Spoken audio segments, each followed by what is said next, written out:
Welcome to Khyati connect. నేను విద్య. సిద్దిపేట ఈ పేరు చెప్పగానే ముందుగా గుర్తొచ్చేది గులాబీ దళపతి కేసీఆర్, ట్రబుల్ షూటర్ హరీష్ రావు. అలాంటి బీఆర్ఎస్ కంచుకోటలో కాంగ్రెస్ పరిస్థితి ఏంటి? అమాత్య. కొంచెం ఇటువైపు కూడా ఓ లుక్ వేయండి సార్ అంటూ అక్కడి కాంగ్రెస్ నేతలు ఎందుకు బతిమలాడుకుంటున్నారు? సొంత జిల్లాకే మంత్రి రాకపోతే తమ బాగోగులు ఎవరు పట్టించుకుంటారని ఆ జిల్లా హస్తం నేతలు నెత్తి నోరు బాదుకుంటున్నారా? కేసీఆర్, హరీష్ రావు లాంటి ఉద్దండులైన నేతలు లోకల్ గా బలంగా ఉంటే వాళ్ళను ఎదుర్కోవడం మంత్రి అండ లేకుండా తమ వల్ల కాదంటూ చేతులెత్తేస్తున్నారా? ఇంతకీ ఆ మంత్రి ఎవరు? సిద్దిపేట జిల్లా హుస్నాబాద్ నుంచి గెలిచిన పొన్నం తన సొంత జిల్లాను ఎందుకు గాలి కొదిలేశారు? దీని వెనుక ఉన్న ఆయన పొలిటికల్ స్కెచ్ ఏంటి అనేది ఇప్పుడు చూద్దాం.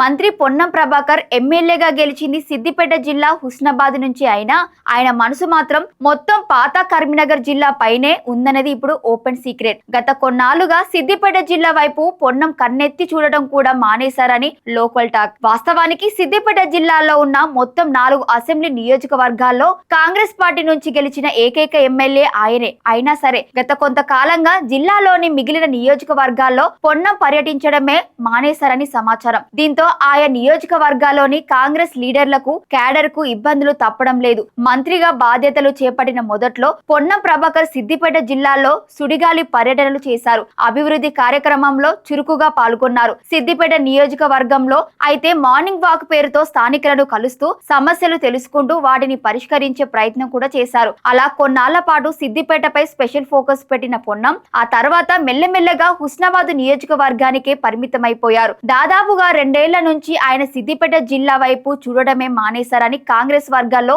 తీవ్ర స్థాయిలో చర్చ జరుగుతోంది. సిద్దిపేట జిల్లా అంటేనే బీఆర్ఎస్ కు కంచుకోట లాంటిది. గజ్వేల్లో స్వయంగా మాజీ సీఎం కేసీఆర్, సిద్దిపేటలో మాజీ మంత్రి హరీష్ రావు లాంటి అగ్రనేతలంతా ఈ జిల్లాలోనే ఉన్నారు. ఈ జిల్లాలో మొదటి నుంచి కాంగ్రెస్ పార్టీ పరిస్థితి చాలా వీక్ అనే చెప్పుకోవాలి. పార్టీ ఎంత వీక్ గా ఉందో ఇక్కడ నేతల మధ్య గ్రూప్ వార్స్ అంతా పీక్స్ లో ఉన్నాయట. సిద్దిపేట, దుబ్బాక, గజ్వేల్ నియోజకవర్గాల్లో కాంగ్రెస్ నేతలు వర్గాలుగా విడిపోయి నిత్యం గొడవలు పడుతూ ఏకంగా భౌతిక దాడులకు దిగిన సందర్భాలు కోకొల్లని చెప్పుకోవచ్చు. జిల్లా కాంగ్రెస్ లో ఇంత రచ్చ జరుగుతున్నా అదే జిల్లా నుంచి మంత్రిగా ఉన్న పొన్నం ప్రభాకర్ మాత్రం తనకేమీ పట్టనట్లు వ్యవహరిస్తున్నారని కాంగ్రెస్ వర్గాలు తీవ్ర అసంతృప్తి వ్యక్తం చేస్తున్నాయి. ప్రతిపక్ష బీఆర్ఎస్ ఎమ్మెల్యేలు ఏమే యాక్టివ్ గా తిరుగుతుంటే తాము మాత్రం కనీసం ప్రోటోకాల్ లేక ప్రజల్లోకి వెళ్లలేకపోతున్నారని తెగ మదన పడుతున్నారట కాంగ్రెస్ నేతలు. మరోవైపు ఉమ్మడి మెదక్ జిల్లా ఇన్ఛార్జ్ మంత్రిగా ఉన్న వివేక్ పర్యటనలు చేస్తున్నప్పటికీ క్షేత్రస్థాయిలో కాంగ్రెస్ పార్టీకి కష్టాలు తప్పడం లేదు.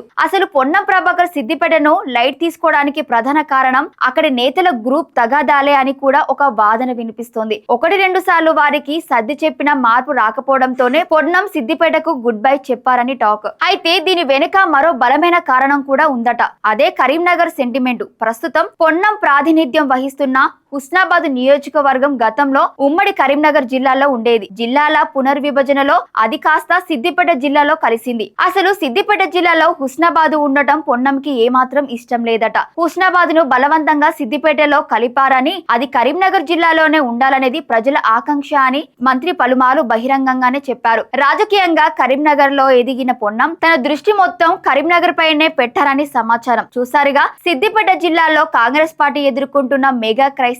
ఒకవైపు కేసీఆర్, హరీష్ రావు లాంటి బలమైన నేతలను ఢీకొట్టాలంటే అక్కడున్న స్థానిక కాంగ్రెస్ నాయకత్వ బలం ఏమాత్రం సరిపోదు. ఖచ్చితంగా మంత్రి అండ ఉండాల్సిందే. ఇక మరో కొద్ది నెలల్లోనే సిద్దిపేట మున్సిపల్ ఎన్నికలు రానున్నాయి. మంత్రి తీరు ఇలాగే ఉంటే ఇక్కడ పార్టీ గట్టెక్కడం కష్టమే అని కాంగ్రెస్ శ్రేణులు భయాందోళన వ్యక్తం చేస్తున్నాయి. స్థానిక నేతలు ఎవరికి వారే యమున తీరే అన్నట్లుగా ఉంటే రాబోయే రోజుల్లో సిద్దిపేటలో కాంగ్రెస్ తీవ్రంగా నష్టపోయే ప్రమాదం ఉంది. మరి మంత్రి పొన్నం ప్రభాకర్ ఇప్పటికైనా సిద్దిపేట వైపు కన్నెత్తి చూస్తారా, లేక మున్సిపల్ ఎన్నికల్లో చేతులు కాలాక ఆకులు పట్టుకుంటారా? వేచి చూడాల్సిందే.